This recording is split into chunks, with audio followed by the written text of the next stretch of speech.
My father was, they were both first-generation immigrants. My father came when he was about 17. He came in 1913 from the Ukraine. He came essentially to escape the Tsar's draft, which was almost a death sentence for Jewish boys. He lived in a village which was later wiped out by the Nazis. Nothing left. When he came to the United States, didn't know any English. He worked in a sweatshop in Baltimore, managed to learn the language, got some education, finally went to Johns Hopkins, got a degree, ended up a pretty important Hebrew scholar, did a lot of work on medieval Hebrew grammar. In fact, when I was a child, I was reading the draft of his dissertation on David Kimche, a 13th century medieval grammarian. And he went on to be an educator, kind of a Deweyite educator, and taught in Hebrew College and then the graduate University of Jewish Studies in Philadelphia, Dropsy College. It's my father. My mother was also an immigrant. She came when she was a baby, about a year old, and she came from what's now Belarus. Family was in New York. Also, both families are super Orthodox. I mean, I remember my mother telling me that when she was with her friends in the streets of New York, say a young teenager, if she saw her father coming towards them, they would cross the street because she didn't want to be embarrassed in front of her friends by having her father pass by and act as if he didn't recognize her, mere girl, you know. She was very smart, independent, but she couldn't go to college. That's only for boys. So her younger brother was allowed to go to college, but she could only go to normal school. She became a teacher, an educator, also Hebrew educator, wrote books. Actually, the two of us even wrote a play together once in Hebrew, but she became a pretty influential educator in the Hebrew, I wouldn't say, ghetto isn't exactly the right word, but there was, they lived in Philadelphia where I grew up, there was a segment of the Jewish community, mostly first-generation immigrants, who were deeply engaged in revival of Hebrew, revival of a modernization of Jewish culture. They wanted to split from the diaspora tradition of Eastern Europe. And split from Yiddish? Yeah, both my parents, their native language was Yiddish, but they wouldn't let us hear a word. So all I learned of Yiddish was what everybody learns from Woody Allen, or the secret language of your parents. You drop the odd Yiddish word into your public performances, though, don't you? Occasionally. Yeah. So, who influenced you the most politically, mum or dad? Politically, really, neither. I mean, this is the 30s, so they were fairly conventional New Deal Democrats. I mean, I can remember listening to Roosevelt's fireside chats on Friday evening. There was a kind of a mood of calm settling over the family. Everything's going to be okay. But the influences on me politically, to the extent they came from the family, came from a different part of the family. My mother's relatives were all in New York. New York's a short train ride from Philadelphia. By the time I got old enough to travel myself, about 11 or 12, I'd take the train to New York all the time, stay with a couple of my relatives, and they were working class mostly, most of them unemployed at the time, and there was a very lively working class culture in the 1930s. It's sort of forgotten, but like my one uncle, who was maybe the biggest influence on my life at that age, actually never went past 4th grade, and others had some education, but not much. Your uncle was a Trotskyite, wasn't he? He had been through every sect that there was and had rejected them all. So he wasn't he was an ex-Trotskyite, but an ex-everything else as well. You were never seduced by the Communist Party in the Soviet Union, were you? By the time I was about 12 years old, I was not only anti-Stalinist, but anti-Leninist from the left. And I was being led towards the anarchist movements and towards the left Marxists. I mean, there was a major component of the Marx tradition which was very critical of Bolshevism from the left. There was another one from the right, the Mensheviks, but there was an important one on the left. People like Anton Pannekoek, who was one of the leading intellectuals of the social democracy, but a left critic of Bolshevism and others. And those are the people I read, and they were not too far from components of the anarchist movement. They were sort of close to the anarcho-syndicalists, who I was also interested in. I became very much interested in the Spanish Revolution right around around 1940, around that time. Well, that was one of the impulse to write pretty much your first column or your first article when you were 10. I don't know if it was the first one, but it was, an early one. I was the editor of the fourth grade newspaper, probably the only reader, except maybe for my mother, I don't know. But I did write an article, which I sort of half remember, right after the fall of Barcelona, so that would have been about February 1939.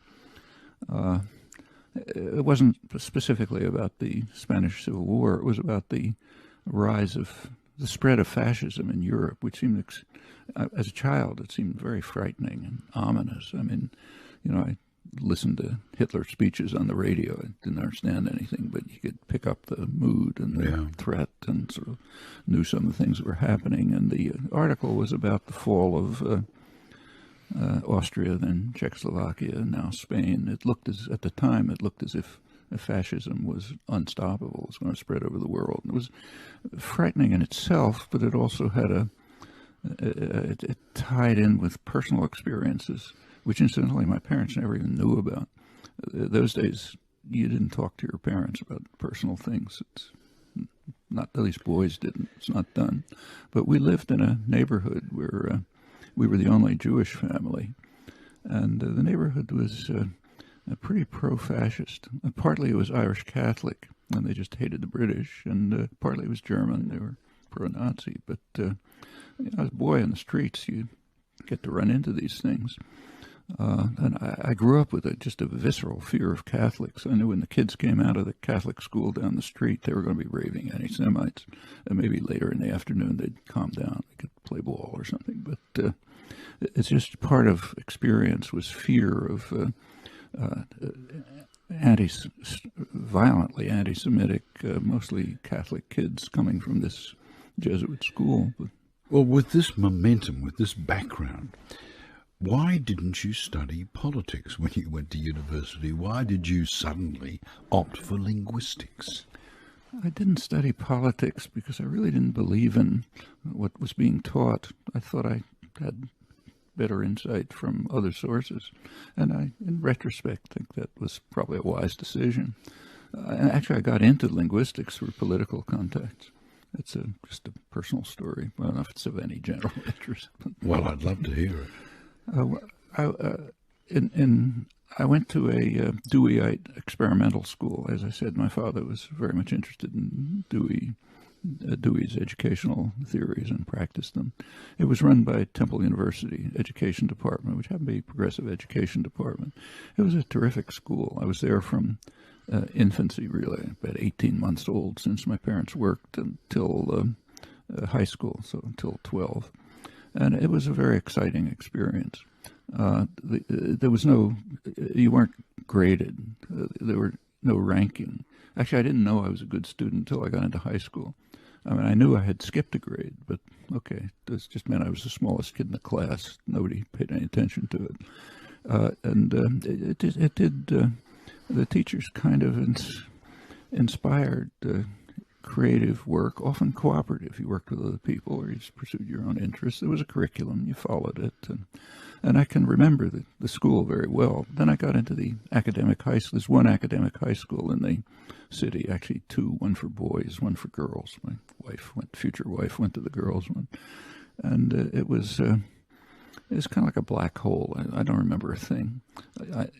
Everything was graded. You had to pass exams, everything was ranked. It was extremely boring. I was looking forward to going to college. The local college, of course, there's no thought of going anywhere else. You live at home, you work, you go to college. But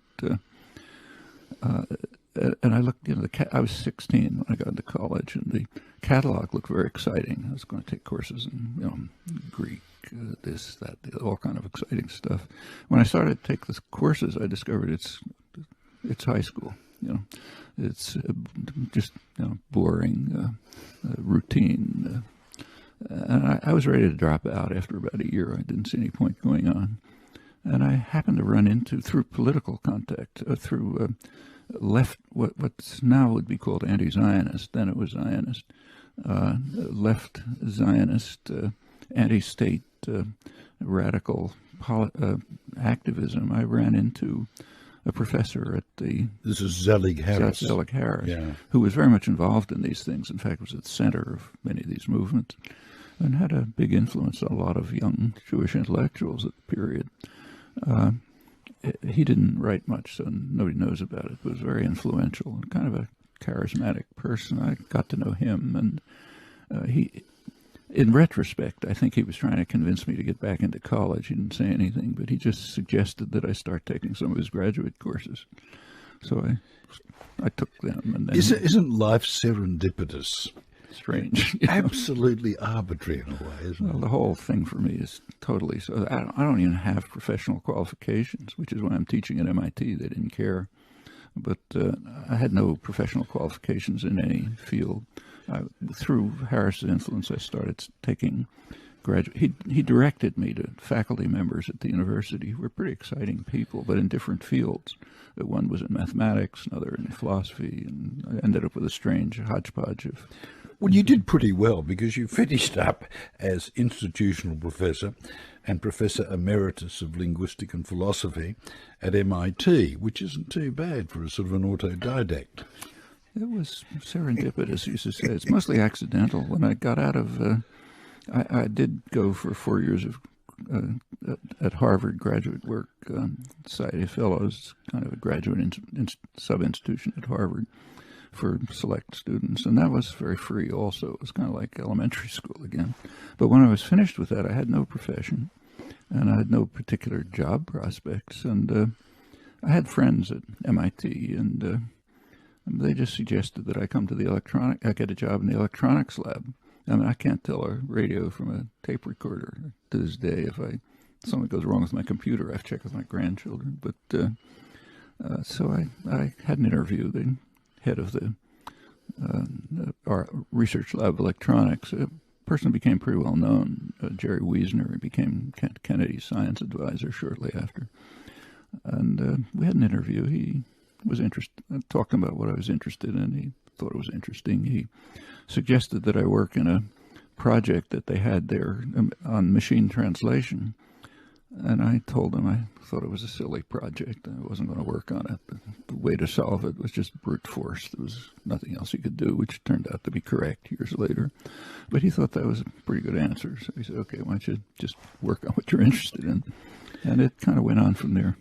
But it was luck, Otherwise, I would never have ended up in the academic world. It's interesting that even if you had never made a public utterance on matters political, that you were going to be a trailblazer, because I vividly recall your great contribution, your great theoretical contribution to the notion of language, that it is innate and not learnt. And you argued, discovered, the role of hormones in the emergence of human language, in much the same way as hormones play such a part in the emergence of puberty. In a sense, that's correct. I mean, there was a kind of a general atmosphere in Cambridge, Mass, it was all over the place, but in Cambridge it was kind of the peak. In philosophy, social sciences, psychology, linguistics, practically all fields, it was called behavioral science.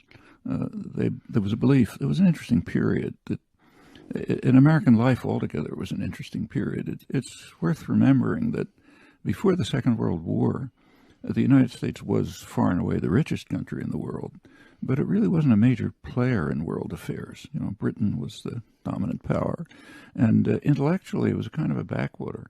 if you wanted to study physics or philosophy or math, you went to Germany or England. If you wanted to be a writer, you went to Paris. The United States was like central Iowa. You wanted to get out if you wanted to do anything.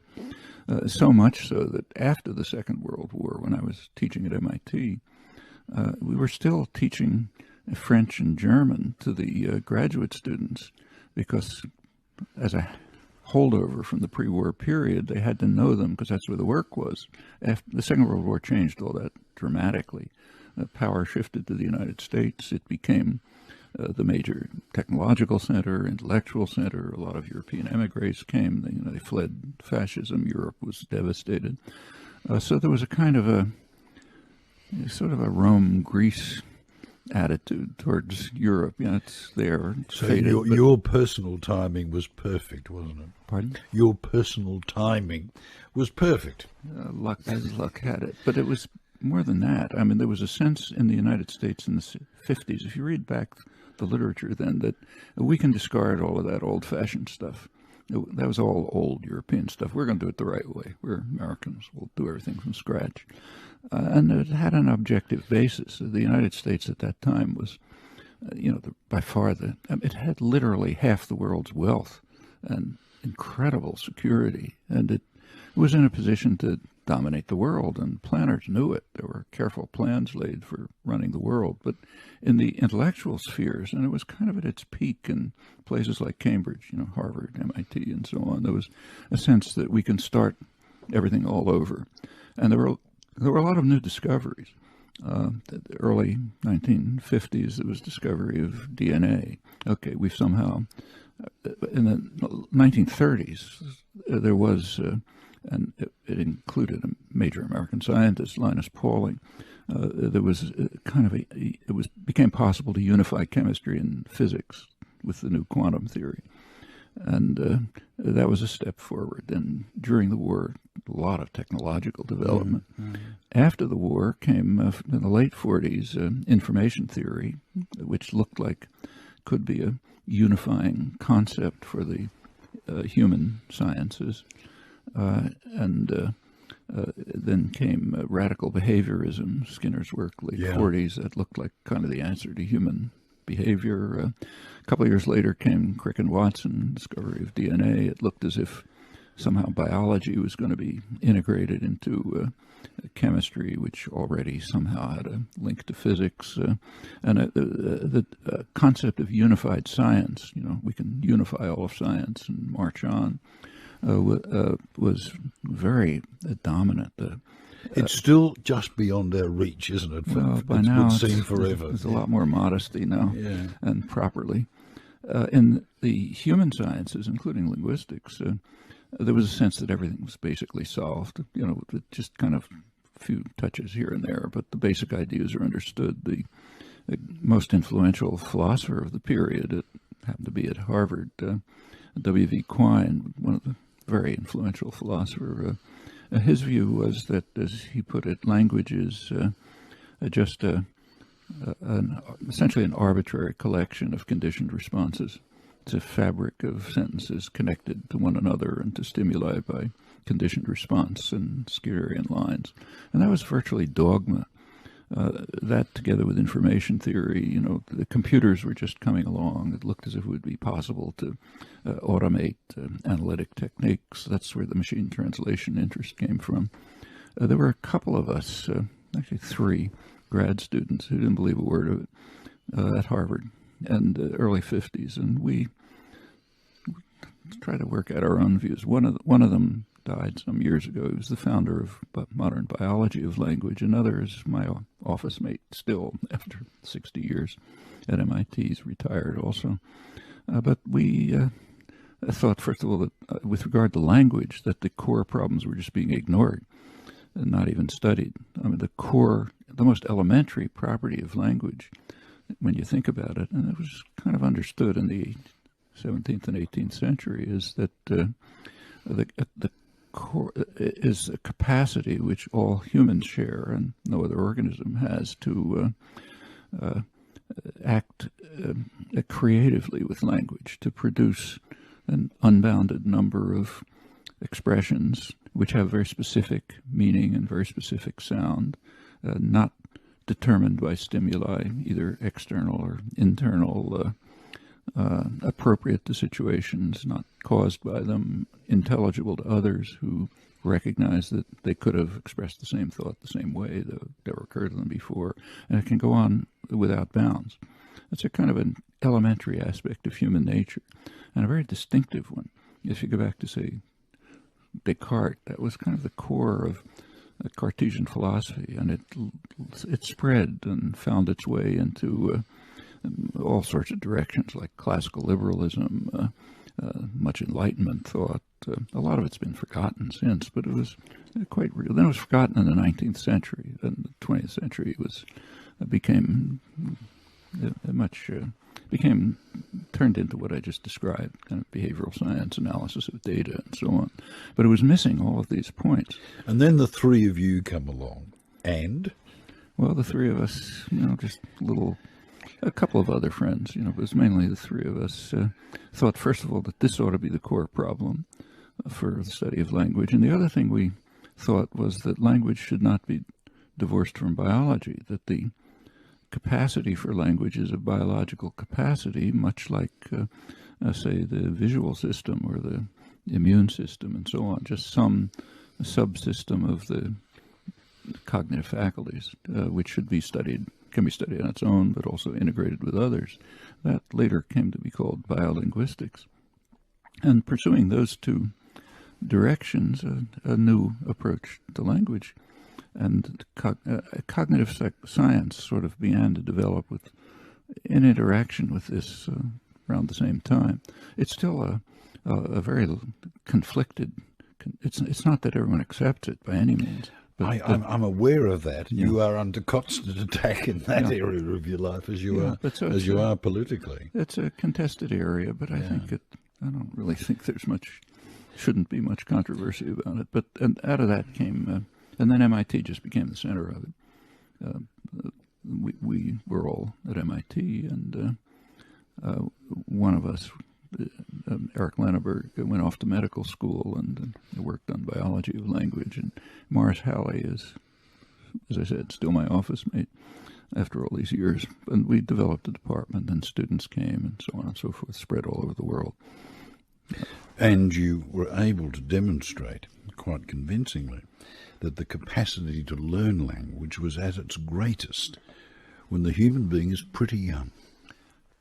It was kind of known intuitively, but as the topic became studied much more intensively, actually, some of the best work's done by a couple of scientists who are right here now, Stephen Crane and Ross Thornton. By now there's intensive study of acquisition of language, and like other biological capacities, it appears to have what's called a critical period. It functions almost reflexively at a certain stage of life. Later stages, it gets damn sight harder, doesn't it? It has to be done differently. Actually, there are individual differences, but it's generally true.